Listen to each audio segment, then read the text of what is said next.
Hello history lovers and welcome back. Queen Elizabeth of York was the first Tudor queen and consort. She survived the turbulent Wars of the Roses and she held the title of Wife of the King, Daughter of the King, Sister of the King and Niece of the King. Although it wouldn't happen in her lifetime, Elizabeth would also be Mother of the King and 2 queens. What doesn't help with this video is the fact that Elizabeth's mother was also called Elizabeth, and for the most part their journey overlaps, so when I am referring to Elizabeth of York, I will call her the Princess Elizabeth, and when I am referring to Elizabeth Woodville, it will be as Queen Elizabeth or the Queen Dowager. Elizabeth was born on the 11th of February 1466 and was the eldest daughter and child of King Edward IV and Queen Elizabeth Woodville, and despite Edward not being able to keep it in his trousers, he and Elizabeth by all accounts had a happy, loving marriage. After all, Edward had upset many members of his family and the Privy Council with his decision to marry for love, as they had other plans for him. Elizabeth of York was born at the Palace of Westminster and her christening was held at Westminster Abbey. Her birth was a positive start for the new king, despite being the wrong gender, as she was the first child born to a reigning king since the birth of King Henry VI in 1421. Elizabeth was baptised by George Neville, the Archbishop of York and her father's cousin, and her godparents were her 2 grandmothers, Jacquetta, Duchess of Bedford, and Cecily Neville, Duchess of York, and another of her father's cousins, Richard Neville, Earl of Warwick, also known as the Kingsmaker. The Princess Elizabeth would soon be joined by 2 sisters, Mary and Cecily, on the 11th of August 1467 and the 20th of March 1469 respectively. There are no detailed records of Elizabeth's education, but we know that she could read and write in both English and French, and it can be assumed that her sisters received a similar education. The household accounts also show that she participated in dancing, hunting, hawking, riding, and music. Elizabeth spent most of her early life at Westminster, but when she was not there, she mostly lived at Sheen Palace, later known as Richmond Palace, under the care of Marjorie Lady Burns, one of Elizabeth's cousins. Eltham was remodelled by her father, and that too became a favourite home. Polydore Virgil, Henry VIII's official historian, described Elizabeth of York as a woman of great character whose chief qualities were wisdom and moderation, and the Venetian ambassador spoke of her great beauty and ability. Yet for all that, she had no political influence and very little authority in her own household. On the 5th of January 1470, Princess Elizabeth was betrothed to George Neville, Duke of Bedford. George was the son of the Earl of Warwick's brother John Neville, which meant that he too was a cousin of Elizabeth. This marriage ultimately came to nothing. In early October of that year, Princess Elizabeth would make her first stay in sanctuary at Westminster Abbey, after the Lancastrian army invaded and her father King Edward IV was forced to flee.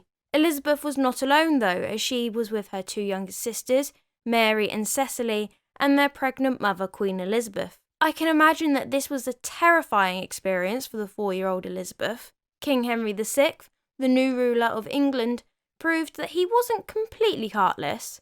Learning of the former Queen's condition, he sent provisions and a nurse for Queen Elizabeth as she gave birth to a son, Edward, on the 2nd of November. The royal family spent 5 more months in sanctuary living off food donations. In April of 1471, the Princess Elizabeth's father returned to reclaim his country. The Battle of Barnet occurred on the 14th, and Edward killed his mentor and former friend, the Earl of Warwick. The Yorks and Lancastrians would clash again on the 4th of May at the Battle of Tewkesbury. This battle would see King Henry VI's son and only heir, Edward, to be a casualty. King Henry VI was deposed as king and was held in the Tower of London, and his wife Margaret of Anjou was captured. Henry would not last long, as King Henry VI would die on the 21st of May in the Tower of London. His cause of death is unknown, but let's be honest, he was murdered by Edward.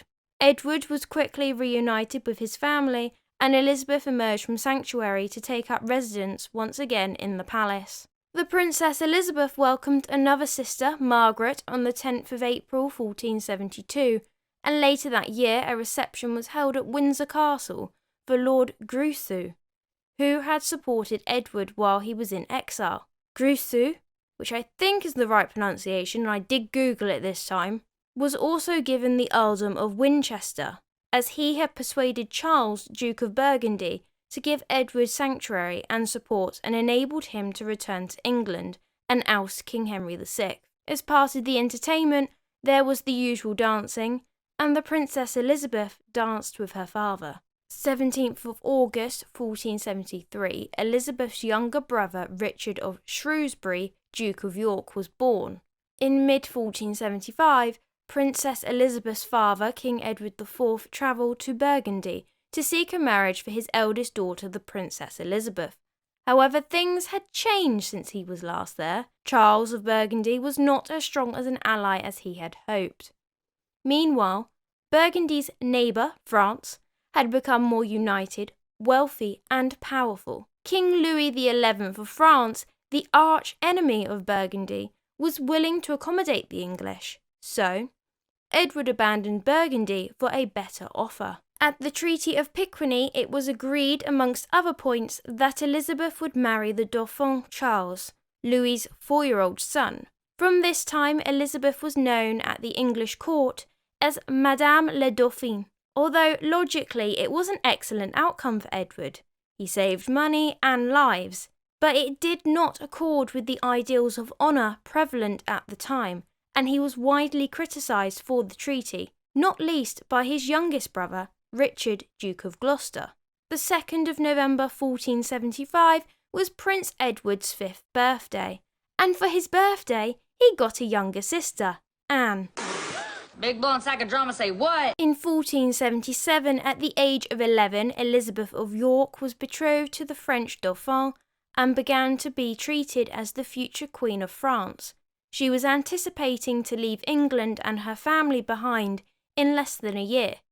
The Princess Elizabeth, her mother and her father's sister, another Elizabeth, Duchess of Suffolk, were installed as the Ladies of the Garter. Dressed in a gown of murrey, which is a mulberry colour, she heard Mass in St. George's Chapel, Windsor, which was recently refurbished by her father. The ceremony was followed by the Garter Feast in the Great Hall of the castle. Queen Elizabeth would also give birth to a third son, George, in the same year. January the next year, Elizabeth's younger brother, Richard, wed Anne Mowbray, who was Countess of Norfolk in her own right. The bride was 5 years old and the groom was 9 months younger, so obviously, the marriage wasn't consummated. Gross. Richard was created Duke of Norfolk and granted a life interest in his wife's estates, even though they had not reached the canonical age for a binding marriage. To celebrate the marriage, a jousting tournament was held, and the 12-year-old Princess Elizabeth helped her sister-in-law in her role of lady presiding over the tournament and awarding the prizes by handing them to the little girl at the right moment. 18th of February 1478, Elizabeth's uncle George, Duke of Clarence, was executed by being drowned in Malmsey wine. Obviously, nobody knows if this is true, and it is regarded mostly as a myth, but I think this is a fun story. It's more creative and it's just a bit different from the normal ways of execution. George was widely suspected in planning and participating in the rebellion that resulted in Edward having to go into exile. Amongst his other offences, he constantly undermined Queen Elizabeth, tried to arrange a marriage with Mary, Duchess of Burgundy, without consent from the king, had suggested that his brother Edward, the king, was illegitimate, and he had one of his late wife's lady-in-waiting hanged on suspicion of poisoning his wife, who he knew had died from childbed fever. George was brought before Parliament, and the king accused his brother of treason in person. Clarence was sent to the Tower of London and condemned to death. His execution meant that his surviving children, Lady Margaret and Edward, Earl of Warwick, were now orphans.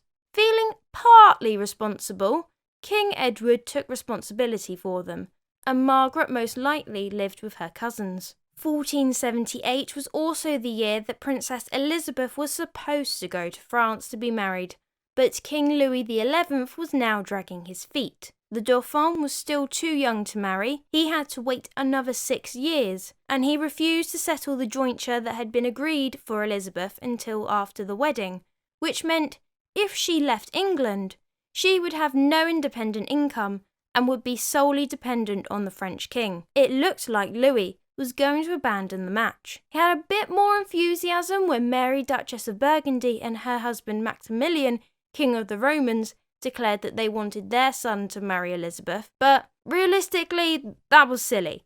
Elizabeth was 12 and their baby Philip was only a year. Louis offered a compromise on the jointure, but an outraged Edward refused.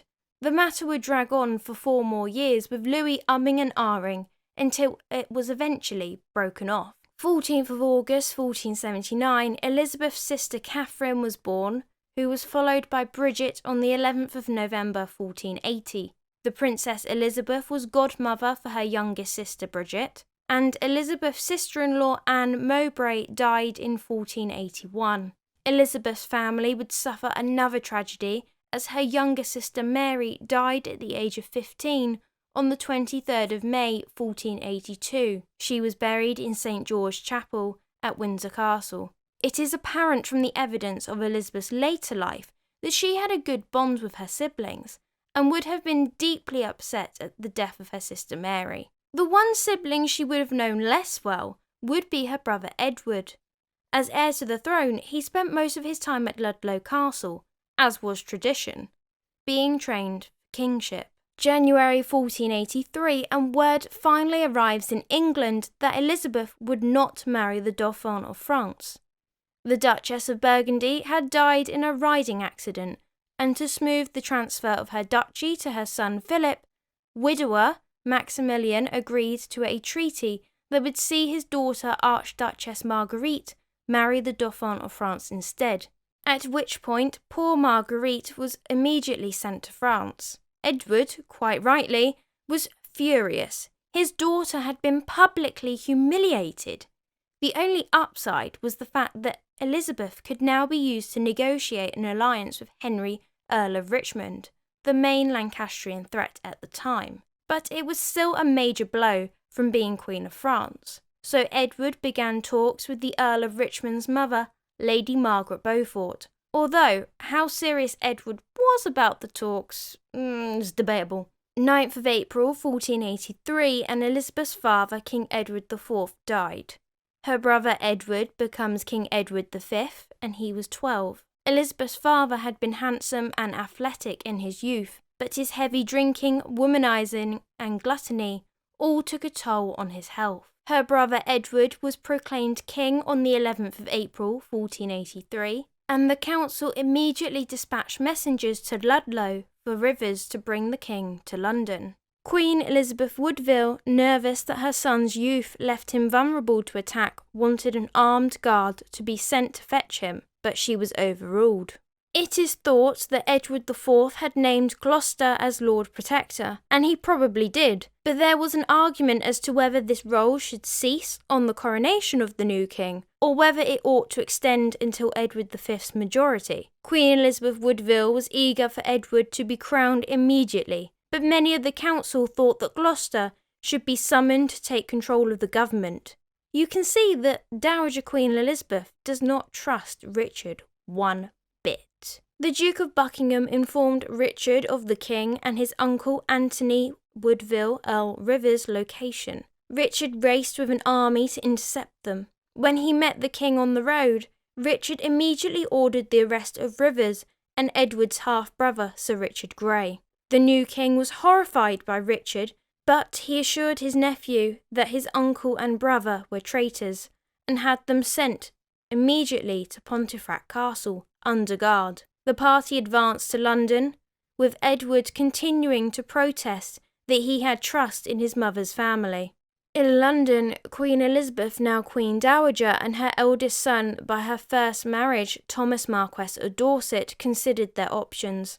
But the Queen Dowager was deeply suspicious of Gloucester, for reasons that have been lost to time, but quite frankly, I do not blame her. Once again, she took refuge in the sanctuary of Westminster Abbey, alongside the Princess Elizabeth, her other daughters, 9-year-old Richard, Duke of York, and the Marquess of Dorset, as well as with Lionel Woodville, Bishop of Salisbury. Dorset, however, would eventually slip out and go into hiding.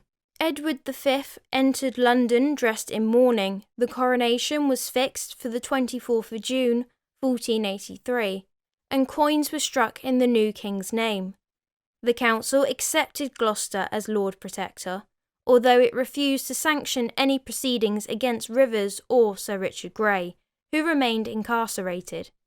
The council was also definite that Gloucester's role would cease when the king was crowned, and that he would only have the role as leader of the Regency Council until Edward came of age. Meanwhile, Edward V, as was customary for kings awaiting coronation, took up residence in the Tower of London. On the 16th of June 1483, Elizabeth Woodville was desperate to keep hold of her youngest son, but Westminster Abbey was surrounded by Gloucester's troops. The Archbishop of Canterbury, Thomas Bourchier, went in to persuade her to let Richard come out and join his brother the king. The Queen fought against it, but eventually she gave in. Comforted by the Archbishop's promise to protect her boy, she herself, along with Elizabeth and her sisters, refused to emerge whilst Richard joined his brother in the Tower. I got a bad feeling about this. On the 24th of June 1483, Dr. Ralph Shah preached at St. Paul's on the text, "Bastard slips shall not take root." There is some inconsistency amongst historians as to what was meant. We are going to assume that Edward's children were illegitimate, as he had been pre-contracted to marry Lady Eleanor Butler, née Talbot, when he married Elizabeth Woodville. But Edward and Eleanor were dead, so could not be questioned. No witness to such a wedding were produced, and the story had come from an unnamed source. King Edward V was deposed and his uncle Richard, Duke of Gloucester, took over in his absence. Coincidence? I think not! 27th of June 1483, Elizabeth's uncle, Anthony Earl Rivers, and her half-brother Sir Richard Grey were executed at Pontefract, with neither trial nor Act of Parliament to justify the act, and Richard, Duke of Gloucester, was crowned King Richard III on the 6th of July 1483. The summer of 1483 must have been incredibly frustrating for the Princess Elizabeth. Only a year before, she had been contemplating a future as Queen of France, the highest-ranking woman after the Empress in Europe. Now, she was the illegitimate daughter of a widow, whose family had been destroyed. According to Polydore Virgil, it was during the autumn of 1483 that Queen Elizabeth was informed that her sons were probably dead. Many considered Princess Elizabeth the rightful Queen of England. It was not thought at this time that a woman could rule by herself. However, if Elizabeth was to marry, then her husband and children would have a claim through her, and the people would have a reason to fight. Elizabeth's mother, Anne Margaret Beaufort, agreed that she would marry Margaret's son, Henry Tudor, if he succeeded in invading and conquering England. Henry Tudor, a Lancastrian, had a weak claim, but this could be strengthened by Elizabeth. Christmas Day, 1483, Henry Tudor pledged an oath to marry Elizabeth of York in order to rally support. He swore in the Cathedral of Rennes that he would marry Elizabeth, or one of her sisters if she weren't available, as soon as he was king. This was a public acceptance by Henry and his supporters that Elizabeth was the rightful heir of York, and it was assumed that her brothers were dead. January 1484, a desperate Richard III got Parliament to pass the act known as the Titulus Regius. I probably butchered that pronunciation, but let's go with it. It stated that Edward's marriage to the lady referred to as Dame Elizabeth Grey was invalid, and that all their children were illegitimate. The children of George, Duke of Clarence, who should have preceded Richard if Edward's offspring were ineligible for the throne, were debarred by the Act of Attainder passed against their father. Such acts were usually reversed for the children of traitors, but it was not done so in this case. 1st of March 1484, and Richard III swore an oath in front of the council and the Lord Mayor and aldermen that if Elizabeth, her mother and sisters left sanctuary and be guided, ruled and demeaned by him, they would have security of their lives. They would not be violated or forced to marry against their wills, nor would they be imprisoned in the Tower or anywhere else. Instead, Richard would treat them as his kinswomen, marrying them to gentlemen with dowries of not less than 200 marks per annum, rather less than the 10,000 marks that Edward IV had stipulated in his will. And I'm going to be honest with you here, I really don't know what happened to Elizabeth for most of 1484. She might have been amongst the ladies of Queen Anne Neville, or possibly with her mother and sisters at a religious foundation.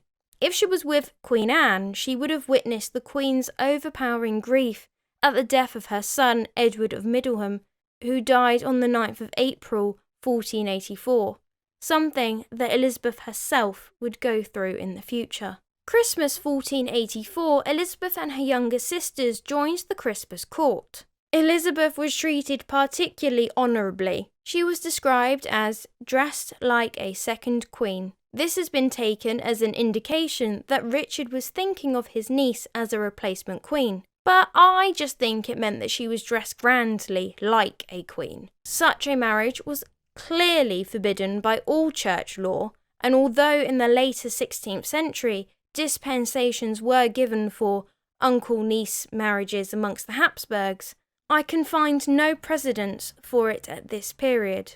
16th of March 1485, and Queen Anne Neville died. Within a week, the rumours that Richard intended to marry Elizabeth had reached such a pitch, and the idea was so abhorrent that Richard swore in front of the mayor and aldermen at St. John's, Clerkenwell, that such an idea had never entered his mind. In the same month, England negotiated with Portugal for 2 marriages, but nothing came of these negotiations. Summer of 1485 must have been painful. Elizabeth was sent to Sheriff Hutton, a castle in North Yorkshire, along with her cousin, the Earl of Warwick, and perhaps Warwick's sister Margaret. There was another cousin too, John de la Pole, Earl of Lincoln, who Richard may have nominated as his heir. Also, at around this time, the threat of Henry Tudor was inevitable. I am inevitable. Throughout the summer, Richard awaited invasion. He established himself at Nottingham Castle, ready to move in any direction. Henry, together with his uncle Jasper Tudor, landed at Milford Haven in South Wales on the 7th of August, in preparation for the Battle of Bosworth that occurred on the 22nd of that month. Richard lost his crown, and Henry had gained one. Henry had promised to marry Elizabeth, but he was stalling to try and establish his own claim without relying on Elizabeth's. At any rate, he continued to maintain Elizabeth as a princess and reversed her illegitimacy in the October. He paid for expensive clothes and even ermines, a marked sign of nobility. There was also the matter of the dispensation required, as Henry and Elizabeth shared a common ancestor in John of Gaunt. Before Christmas, Henry confirmed his intention to marry Elizabeth to Parliament, and preparations began. Henry was coronated King Henry VII on the 30th of October 1485. He had deliberately held his coronation before his wedding to demonstrate that he was a king in his own right, and not just for marrying Elizabeth. During his coronation on the 30th of October 1485, the Archbishop of Canterbury declared Henry to be the rightful and undoubted inheritor by the laws of God and man to the English crown. Henry would then marry Elizabeth of York on the 18th of January 1486, finally uniting the two warring houses and ending the Wars of the Roses. She was 19 and he was 29. Henry had Elizabeth's bastardization reversed, presumably believing that he was safe from a claim from her missing brothers, and although little is recorded of the actual ceremony, one court poet remarked, "Great gladness filled all the kingdom to see the warring houses united." Within 6 weeks, Elizabeth's mother had been restored to many of her dower rights, although obliged to share some of her status with Margaret Beaufort. Elizabeth's half-brother, Thomas, Marquess of Dorset, was also redeemed from his position as surety for a loan from the French crown and brought home, and her grandmother, Cecily, Duchess of York, received grants. Elizabeth was considered very pretty. Both her parents had been good-looking, and she inherited their striking blonde hair. Elizabeth wasn't coronated as queen until the 25th of November 1487. However, an early pregnancy is probably what delayed her being crowned immediately following her marriage. Although, it's not stopped people before. In the late summer of 1486, Elizabeth was expecting the birth of her first child and heir to the throne. So, she moved to St. Swithin's Priory in Winchester. It was believed that Winchester had once been Camelot, and thus it seemed the perfect location for the birth of a prince who would once again unite his people. Henry VII also claims that the fictional King Arthur was an ancestor of his. Right. Either on late 19th or early hours of the 20th of September 1486, Queen Elizabeth gave birth to her first child, Arthur Tudor. It is recorded that Elizabeth was in poor health after the birth of Arthur, but both mother and baby made a full recovery. He was christened on the 24th of September, and Elizabeth's family were heavily involved in the ceremony.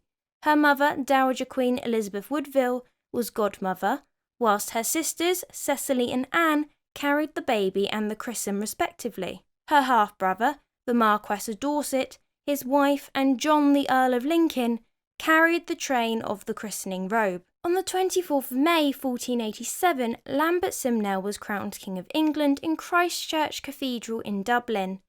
Simnel was claiming to be Edward, Earl of Warwick, the son of Elizabeth's uncle George, Duke of Clarence. However, the Tudor family knew that Warwick was actually safe and sound in the Tower of London, and just to prove a point, they paraded the real Earl of Warwick to the public to dispel Simnel's claim. Simnel landed at Barrow-in-Furness with a small army and had joined up with the Earl of Lincoln, the same one that had been at the christening of Prince Arthur.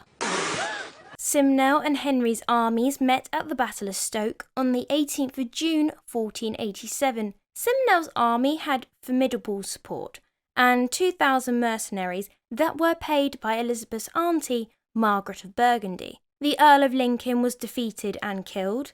Henry, who felt sorry for the clearly broke Simnel, employed him in the kitchens, and Edward, Earl of Warwick, remained in the Tower of London. Henry gave Simnel the kitchen job so he couldn't be accused of killing the supposed rightful king, as he could tell people his real name, and because it was too expensive to put people in prison, so might as well pay him to do a job.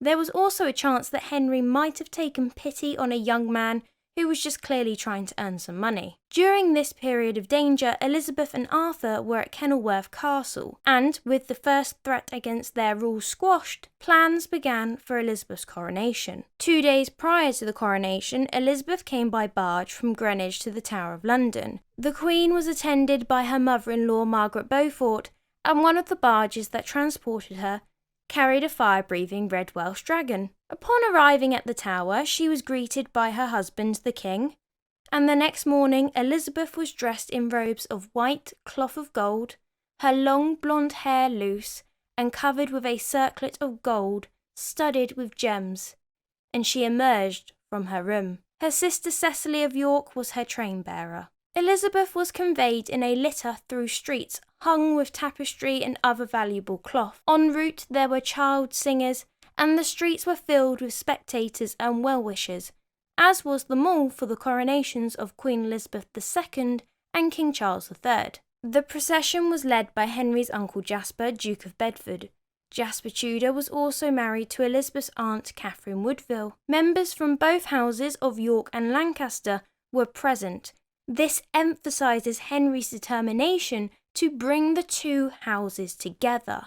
Amongst Catherine's female attendants were Cecily of York, Catherine, Duchess of Bedford, Elizabeth, Duchess of Suffolk, the Dowager Duchess of Norfolk, and the Countess of Oxford. Queen Elizabeth of York was crowned Queen of England on the 25th of November 1487 at Westminster Abbey. She was dressed in purple velvet and ermine, a sign of nobility, and waited under a canopy of state. Then she walked on a carpet that stretched to the entrance of the abbey. There she was crowned as queen, with her husband watching from a platform near the altar. After the ceremony, the Queen returned to Westminster Hall for the coronation feast, which she presided over alone, with Henry again watching from a window.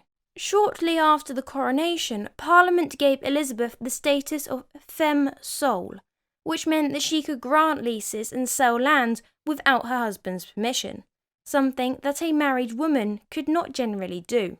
On the 28th of November 1489, Elizabeth welcomed her second child and first daughter, Margaret Tudor. This birth took place at Westminster, but due to an outbreak of measles in the palace, she quickly moved to the Palace of Greenwich. With a successful coronation and 2 children, Elizabeth probably felt a sense of security for her family and their place on the throne. Her husband had been king for about 6 years, but Margaret of Burgundy strikes again in 1491 with another pretender. This time, it's Perkin Warbeck. His claim was supported by James IV of Scotland and other English noblemen. Warbeck invaded England 3 times before he was captured in 1497. We will cover this in more detail, but just for now, put a pin in it. 28th of June 1491, Elizabeth gave birth to her 3rd surviving child and heir to the throne, Henry Tudor. In the July of 1492, Elizabeth gave birth to another girl whom she named Elizabeth. The summer of 1493 was a tense one. Although Elizabeth had survived worse, her husband, King Henry VII, was anticipating an invasion from Perkin Warbeck. To counteract Warbeck's claim, which, unlike Simnel, Henry didn't have concrete proof to dispel the lie, he invested his son as Henry, Duke of York, in November 1494. His eldest son, Arthur, was already Prince of Wales at this point. Early 1495, Elizabeth's paternal grandmother, Cecily Neville, Duchess of York, died, and Elizabeth got a big inheritance. In the July, Warbeck landed in Ireland. He was defeated in a skirmish at Waterford, but he escaped. Elizabeth and her husband were constantly together at this point in time, travelling their kingdom together. However, tragedy struck in the September as their 3-year-old daughter, the Princess Elizabeth, died. Queen Elizabeth was at Woodstock when she heard of the death of her daughter. The little girl was buried in a lavish ceremony fit for a princess in Westminster Abbey. Shortly afterwards, news came that Warbeck was now in Scotland. King James IV welcomed Warbeck and treated him royally. Like Henry VII, James's accession to the throne was not the most stable, and whereas his father preferred an alliance with the English, James was more inclined with a French alliance. Warbeck would allow James to keep Henry occupied at the border of England and Scotland. Warbeck was charismatic, which made him convincing as a prince. James took such a liking to Warbeck that he arranged a marriage with Lady Catherine Gordon, the daughter of the Earl of Huntly. However, Henry had now somewhat repaired relations with Burgundy. He had promised trade with Burgundy on the condition that Dowager Duchess Margaret stopped supporting Warbeck. James, on the other hand, was raising an army with the intent of putting Warbeck on the English throne. But Warbeck did not have a stomach for war, much to James's dislike. This was one of the most dangerous threats to Elizabeth and her children during her husband's reign. Elizabeth arranged marriages for her sisters Anne and Catherine in 1495, and a year later, on the 18th of March, Elizabeth gave birth to her youngest surviving child, Mary Tudor. Early June 1497, King Henry VII provided Elizabeth a strong escort from Sheen to Eltham to fetch her younger children. Prince Arthur was safe at Ludlow. Initially, they went to Lady Margaret Beaufort's home at Cold Harbour, but after receiving news that the rebels had arrived at Guildford on the 13th of June, she went to the Tower of London. Some of the leaders of the rebellion were executed, and some were granted a pardon. As soon as the rebels had surrendered, King Henry VII gave thanks at St. Paul's and then went to the Tower of London to fetch his wife and children. And then the family returned to Sheen, also known as Richmond, Palace. Maybe it was him mellowing as he got older, but Henry preferred to seek peace than fight, and so he started negotiations with King James for a marriage between the King of Scots and his daughter, the Princess Margaret. James knew that with the failure of the rebellion, Warbeck's time was limited, so he gave Warbeck a few ships and pretty much washed his hands of him. Henry had managed to improve relations with the country supporting Warbeck, but Warbeck was still a problem. The rebels that were left welcomed Warbeck when he arrived at Whitsands Bay near Land's End in Cornwall on the 7th of September 1497. Warbeck was declared King Richard IV on Bodmin. However, when he clashed with Henry's forces again, he was forced to flee to sanctuary at Beaulieu Abbey in Hampshire. Henry, seeking an end to all of this, promised a pardon to Warbeck. Warbeck confessed to being an impostor, and Henry hung very few of the rebels. Henry summoned Warbeck's wife, Lady Catherine, and forced her husband to once again confess the fact that he was an impostor in front of his wife. On the 5th of October 1497, Warbeck confessed to being an impostor in front of the king himself at Taunton Castle, and he was paraded through the city of London as an impostor. Lady Catherine was sent to Elizabeth, accompanied by suitable ladies, and Henry paid for her upkeep. Henry kept Warbeck at Sheen Palace, but did not allow him to sleep with his wife. He obviously didn't want any little pretenders running around. While this had been going on, Henry had also been in negotiations with Spain for a marriage between his son Prince Arthur and the youngest Infanta Catherine of Aragon since 1488, but the Spanish monarchs had been hesitant due to the business with Warbeck. With Warbeck dealt with, Queen Elizabeth of York wrote to Queen Isabella of Aragon and Castile in December 1497, asking to be kept informed of the health of her future daughter-in-law, whom we think of and esteem as our own daughter. She then wrote again requesting that the monarchs of Spain ensure that Catherine had good French, as neither Elizabeth nor her mother-in-law Margaret Beaufort spoke Latin or Spanish, and French was the diplomatic language of Europe at the time. They also suggested that Catherine accustom herself to drinking wine, as the water in England was not drinkable. In 1499, Perkin Warbeck and Edward Plantagenet, Earl of Warwick, plotted to escape the Tower of London.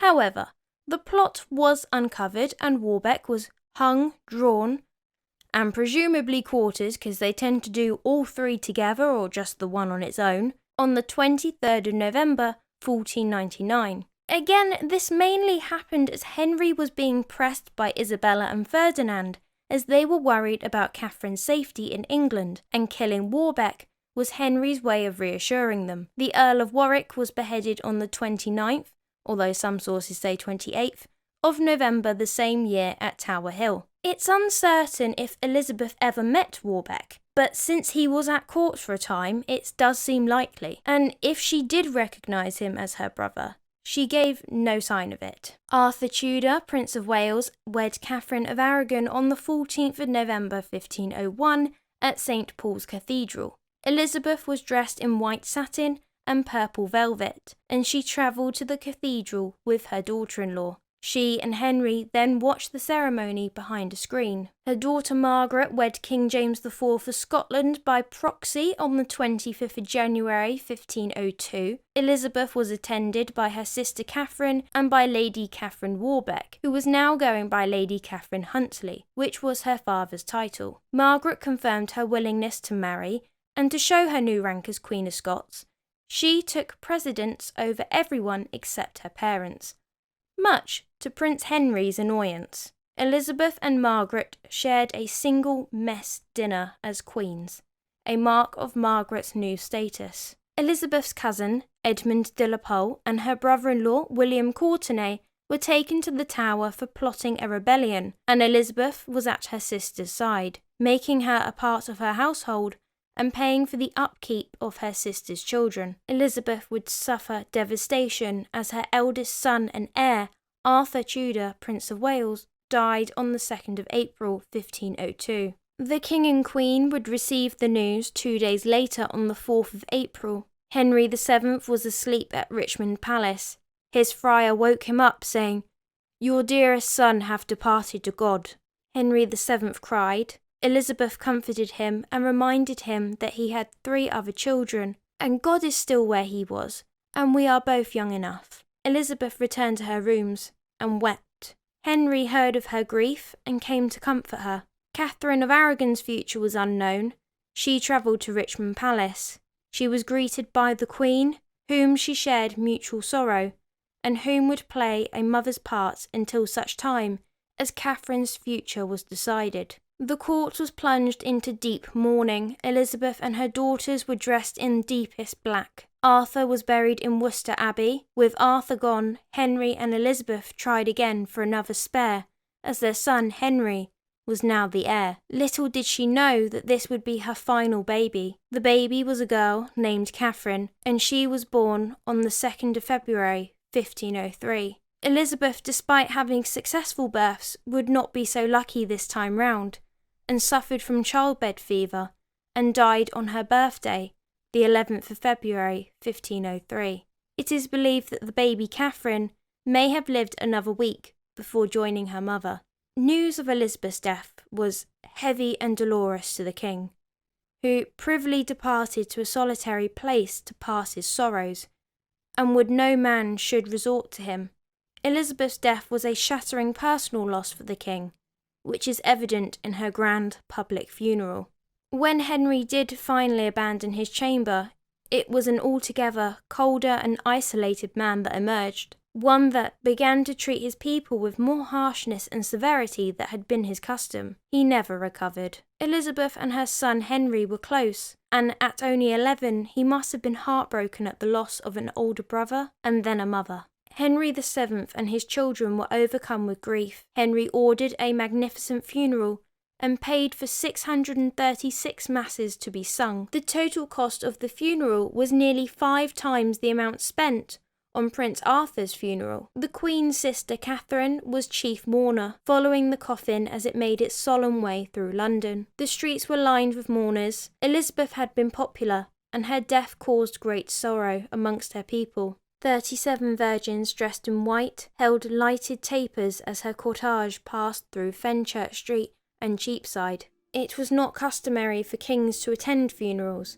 but Henry's stepfather, the Earl of Derby, and her half-brother, the Marquess of Dorset, were there, as the Earl of Essex and many other lords. I hope you enjoyed this video. If you did, leave a like and subscribe, and let me know who your favourite Tudor queen is in the comment section down below.